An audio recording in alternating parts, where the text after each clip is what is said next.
La Libye, appelée Libya en arabe, une surface de 1 800 000 km² pour un nombre d'habitants d'environ 6 200 000, fait partie du Maghreb.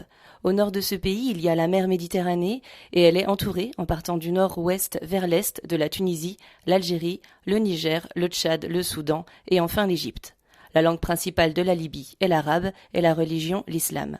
La Libye est un pays surtout composé de tribus, d'où son nom de la tribu des Libous. Radio Shalom Besançon est parti à la rencontre des Libyens résidant à Besançon pour découvrir leur culture, leurs coutumes. Tamim El Mahjoub, étudiant en sciences du langage, il vient de Mousrata et nous explique comment se déroule une journée type pour lui en Libye. Bonjour Tamim. Bonjour. Dans mon cas, moi par exemple, dernièrement, je me réveille, je mange le petit déjeuner avec mes parents et tout, et j'y vais à mon stage. Et je finis vers 14 heures parce que tout le travail là-bas, c'est pas comme ici en France.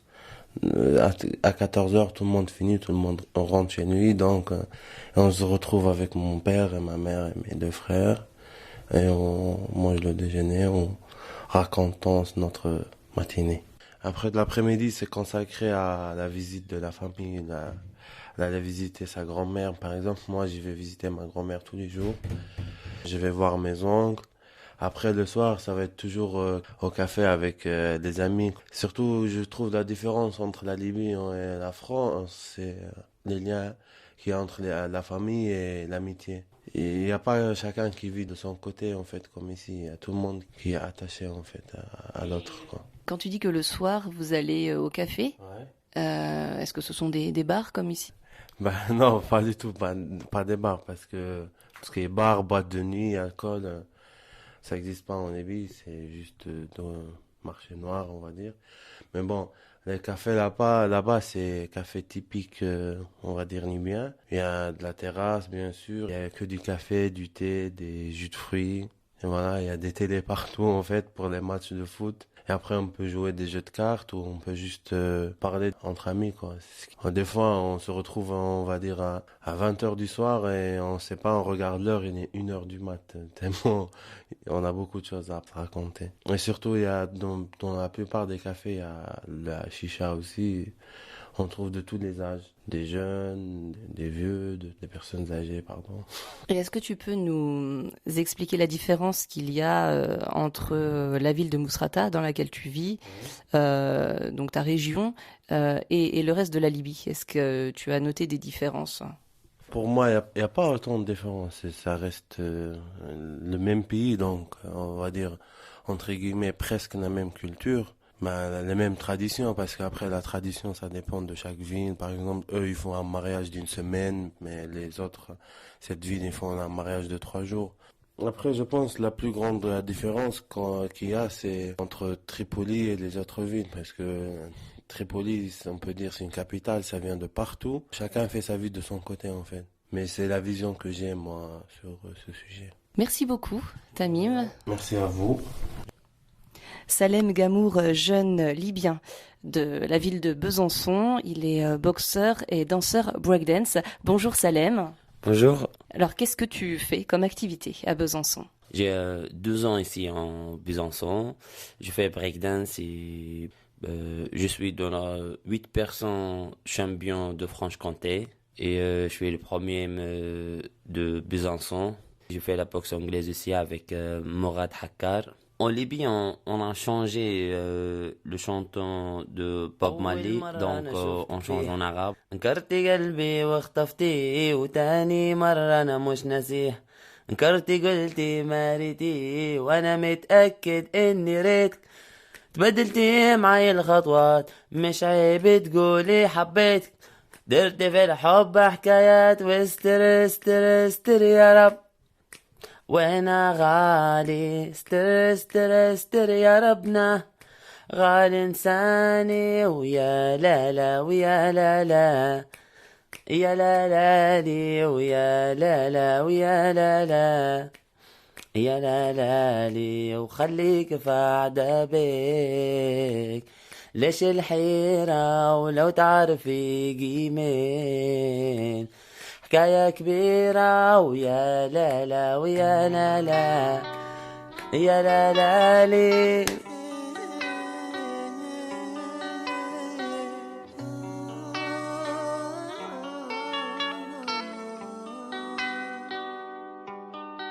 كان عندي حلم بوطن مليان حن ومحبة. كان عندي حلم بشعب تلاقيه يداويك في وقت العلة. كان عندي حلم بجاري يرفع لي جارة ما يرضى للذلة. كان عندي حلم بصاحبي وسيك وينصح لما تدير الزلة. كان عندي حلم نشوف بلادي في عمار ونشوف الفرحة في عيون الصغار. كان عندي حلم نحلم بالأمان وننام نرتاح البال من غير قتل ودمار. كان عندي حلم مستقبل زاهر والخير يعم عالصاحب والجار. كان عندي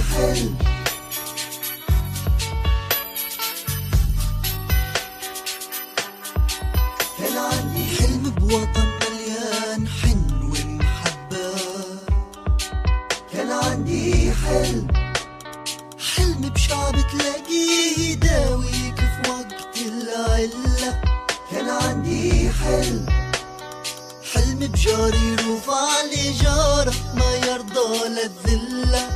كان عندي Un peuple empli d'espoir qui a tout de même vécu une révolution qui a démarré en 2011 après plus de 40 ans sous la dictature de Mouammar Kadhafi.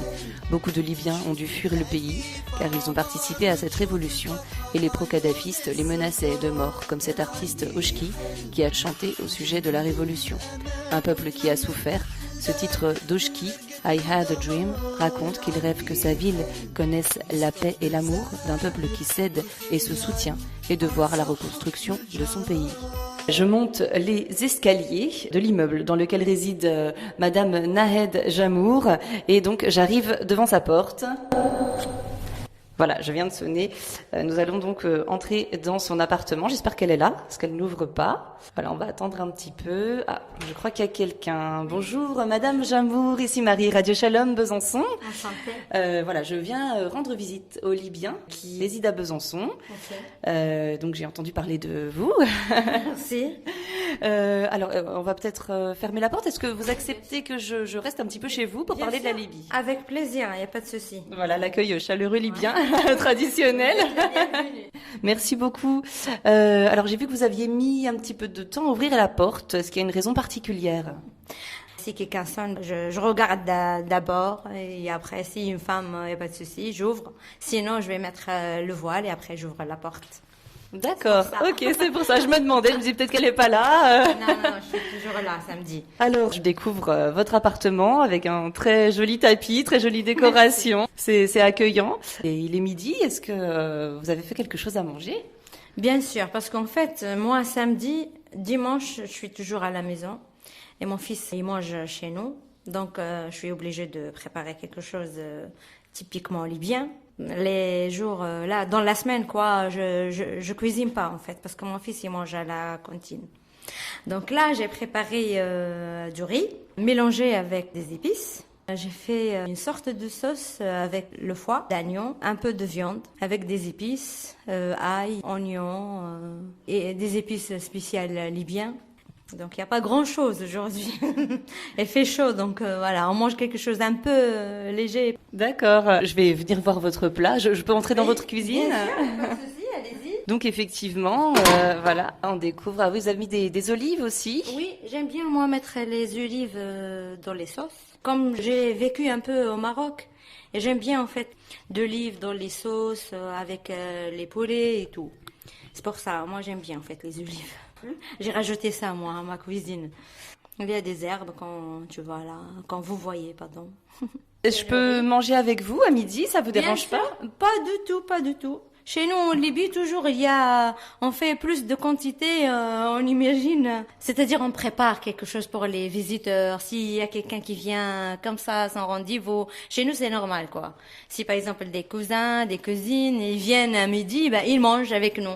Okay. Donc moi ça me dérange pas, au contraire. Alors est-ce qu'on mange? Où est-ce qu'on mange? Vous avez une petite table de salon. C'est là que vous mangez ou bien comment ça se passe? En fait, normalement, chez nous en Libye, on mange par terre. Moi, je viens de déménager là dans mon appartement et j'ai pas encore acheté une table pour manger. Donc, vous allez manger avec nous par terre. D'accord, donc À je la vais découvrir. tradition. Voilà. Très bien, alors on va s'installer. Voilà. Ah oui, effectivement, c'est délicieux, hein, vraiment. Donc du coup, quelles épices vous mettez dans cette viande? C'est vraiment très bon le foie. J'ai pas l'habitude de le manger comme ça. Comment est-ce que vous le préparez déjà? En fait, je mets les viandes avec le foie dans un casserole et je laisse en fait qu'il l'eau, c'est-à-dire va sécher tout en fait l'eau de viande. Après, je mets un peu d'oignon, de l'ail, huile d'olive avec les épices, poivron, piment, curcuma, c'est-à-dire je mets ce que j'ai quoi. Et je préfère goûter, sentir des épices dans mes plats. Et alors le riz, vous l'avez préparé aussi d'une certaine manière. Je vois qu'il n'est pas tout blanc. Il y a des petits morceaux marrons. Comment vous préparez ça? Comment vous faites? Là, c'est à l'égyptien ça. Parce que comme ma mère elle est égyptienne, donc je fais la cuisine égyptienne aussi. Là, je fais pas le riz tout blanc, mais je mets un peu de langue d'oiseau. J'attends que la couleur change un peu et devient marron. Et après, je rajoute le riz. Avec des épices aussi spéciales pour le riz. Je l'achète de la Libye. Donc une fois que le repas est terminé, qu'est-ce que vous faites? Soit on fait un café libyen ou un thé vert à la menthe. Pour aujourd'hui, qu'est-ce que vous allez faire du coup comme boisson? Là, j'ai envie de faire un café libyen, franchement, parce que ça fait longtemps. Alors café libyen, qu'est-ce que c'est? Ouais, je vais vous montrer d'abord le café, après vous allez sentir l'odeur, parce que franchement, vous n'allez pas trouver quelque chose pareil, ok? Ah oui, ça sent vraiment très bon. Ça sent d'ailleurs pas le café, en fait. On dirait pas que différent, c'est... ouais. ouais. C'est vraiment libyen, typiquement libyen. On met les grains de cardamome avec les grains de café et après, en fait, on écrase les deux. Il devient un peu fin. On prépare le café avec un peu de sucre. Et à la fin, je mets des gouttes de fleurs d'oranger. On va déguster ce café libyen. On dirait presque du café au lait. Enfin. On va goûter. On s'installe, c'est ça? Ouais. D'accord, je vous suis. Toujours en dansant, bien sûr. Hein. D'où ça vous vient, cette habitude de danser? Nous, on aime bien la vie, on n'est pas compliqué, quoi. Moi, personnellement, j'aime bien chanter, danser. Vous aimez chanter? Alors, J'aime vous bien, chantez ouais, souvent? Oui, toutes les femmes chez nous, en fait, en préparant les repas, en faisant les ménages. C'est-à-dire, voilà, on chante pour les enfants. Mes grandes-mères, par exemple. Donc, on a l'habitude de chanter pour les filles. Il y a des chansons pour les garçons. وعليك ولا ما يغلى غالي يا بلادي حبك موالي وعليك ولا ما يغلى غالي يا لا لا لا لا لا لا لي يا لا لا لا لا لا لا لي يا لا لا لا لا لا لا لي يا لا لا لا لا لا لا لي عيونك انتي شوف بويا وامي وحبيبتي وانتي بكرة وضحكة بنتي وتراب جدودي الغوالي يا بلادي حبك موالي وعليك ولا ما يغلى غالي يا بلادي حبك موالي وعليك ولا ما يغلى غالي. C'est une chanson pour la Libye, quoi. C'est-à-dire, voilà, l'amour de mon pays. D'accord. C'est un moment voilà, qu'elle est toujours dans notre Vous cœur. venez donc d'allumer quelque chose qui sent bon, on dirait de l'encens. Est-ce que vous pouvez nous expliquer ce que c'est? Quand on fait, nous, les ménages, les femmes en Libye, après, on fait une sorte de mélange de bois, des racines d'arbres pour parfumer la maison à la fin. Et après, je vais recevoir une amie. Je vais préparer des dattes et du lait. Parce que j'ai perdu mon père il y a 40 jours et les gens, quand on vient à l'occasion, on donne des dattes avec du lait. On ne donne pas des gâteaux, par exemple, des jus, non. Juste un café, du lait d'abord avec des dattes et après un café. Oui. Bonjour. Bonjour. Bonjour. Alors donc vous venez rendre visite à Naed, par rapport au décès de son père. Vous êtes libyenne vous-même? Oui, je suis libyenne également. Vous vivez à Besançon depuis combien de temps? J'habite à Besançon à peu près 4 ans. Et vous venez de quelle ville en Libye? Je viens de Tripoli. Comment se passe pour vous la vie en France, à Besançon, en tant que libyenne? Pour moi, la vie à Besançon, la première fois, c'était difficile, mais par rapport à les années quand je suis ici, c'était parfait. Mais pour mes enfants, c'est très compliqué. Ils n'ont pas appris la langue française en Libye. Alors au niveau du comportement des Byzantins par rapport aux Libyens, quelle différence vous avez constatée? Comme j'ai déjà dit, la première fois, c'était compliqué, mais après, jour après jour, je me sens très content quand je suis en France. Et après, j'ai rencontré 2 femmes françaises. Ils sont très gentils avec moi. Et maintenant, je n'ai une amie française. Elle m'a dit toujours de faire les choses, de remplir les papiers et de chercher toutes les choses, oui. Alors les papiers, ça c'est une nouveauté pour vous, j'imagine, quand vous êtes arrivé en France. Oui, c'est très, très, très compliqué pour moi. On n'a pas l'habitude de remplir plusieurs papiers, de faire pour la préfecture, pour le mairie. Alors est-ce que quelqu'un vous a aidé au début pour remplir les papiers et peut-être encore maintenant parce que c'est pas facile? Maintenant, pour moi, c'est très facile. Mais avant, j'ai rencontré une Française. Elle m'a proposé de remplir tous les papiers. Et aussi, elle m'a aidé de faire les courses. Elle m'a rencontré tous les magasins à Besançon. Concernant la famille, Naed Jamour, est-ce que vous pouvez nous dire quelle est la place de la femme dans la famille, qu'est-ce que le mari attend d'elle et vice-versa? Dans la famille, généralement, dans tous les pays arabes, je pense. Mais après, je vais parler de la famille libyenne particulièrement. L'homme, c'est lui qui travaille à l'extérieur. C'est-à-dire, son rôle, c'est toujours à l'extérieur. C'est lui qui ramène l'argent pour nourrir sa famille. Mais elle est toujours loin de la vie quotidienne dans la maison, quoi. C'est-à-dire, la femme, famille, c'est elle qui va éduquer les enfants pour l'enseignement aussi. C'est elle qui fait apprendre aux enfants l'écriture, la lecture, c'est elle qui aide à faire les devoirs. Donc elle est proche de ses enfants. Elle s'occupe de tout, de son mari aussi. Donc toujours dans la famille, c'est la femme qui guide la famille, le papa, elle intervient au dernier moment, c'est-à-dire pour décider au final. Si elle n'arrive pas, par exemple, à résoudre des problèmes avec les enfants, toujours le papa qui va venir à la fin. Mais peut-être elle connaît pas des détails, mais lui qui a le dernier mot. C'est-à-dire le monsieur, le papa, c'est lui qui fait tout à l'extérieur. La femme, elle est toujours dans la maison. Et vous, qu'en pensez-vous? Je suis d'accord avec la réponse de mon ami pour le rôle de l'homme. Par rapport à moi, l'homme, il travaille à l'extérieur pour gagner l'argent, pour qu'il puisse, la famille, vivre bien. Pour les femmes, il doit travailler à la maison, il doit éduquer les enfants, il doit faire le ménage, il doit faire tout.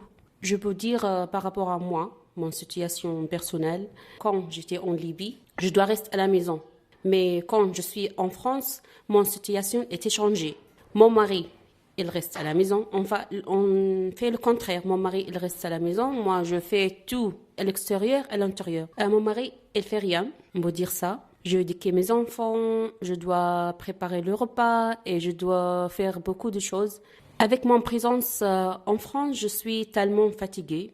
Mais d'autre façon, on peut dire, je suis très contente pour mes enfants. Je dois rester en France pour éduquer mes enfants et pour découvrir la langue française, pour découvrir la culture française. Pourquoi c'est si important pour vous que vos enfants vivent en France? Car j'en ai une situation très, très compliquée en Libye. À cause de ça, moi, je réfléchir de rester en France. Je n'ose pas le dire, c'est ça.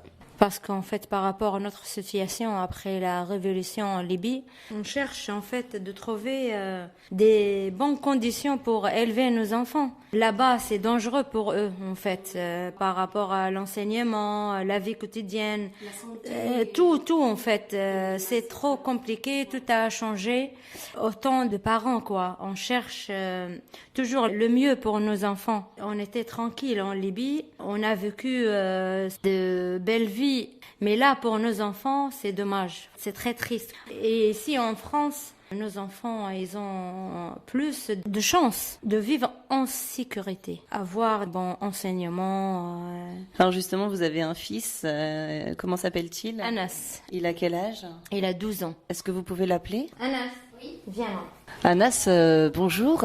Donc, tu vis à Besançon, ici avec ta maman. Ta maman parlait du fait que c'était bien pour toi de vivre en France. Qu'est-ce que tu en penses? Oui, je suis d'accord avec ma maman. Moi, pour être honnête, j'aime les deux pays. Mais il y a des conditions qu'il n'y a que les adultes qui peuvent régler ça. Par exemple, il y a des choses en Libye que moi, je ne sais pas. Par exemple, je dis, oh, la Libye, c'est parfait. Mais il y a des choses derrière que je ne connais pas, moi, tant qu'enfant.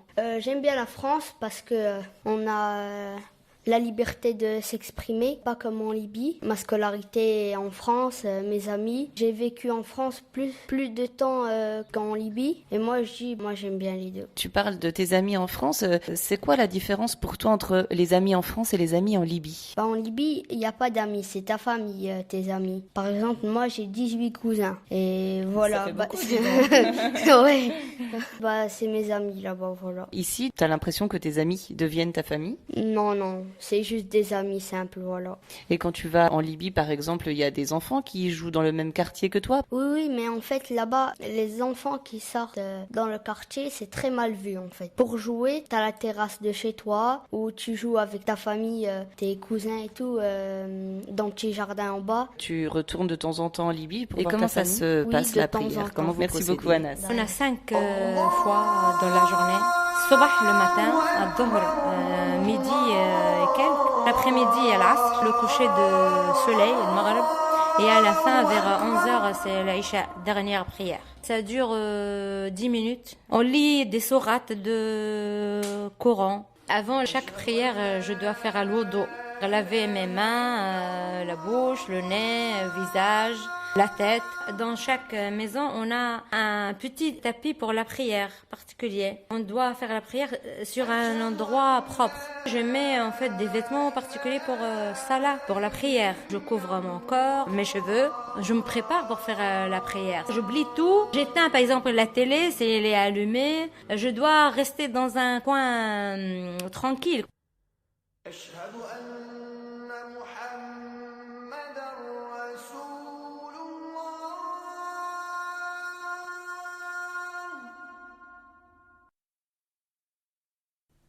On s'aperçoit que les traditions ancestrales font partie du quotidien des Libyens, le respect de l'autre, surtout dans le langage.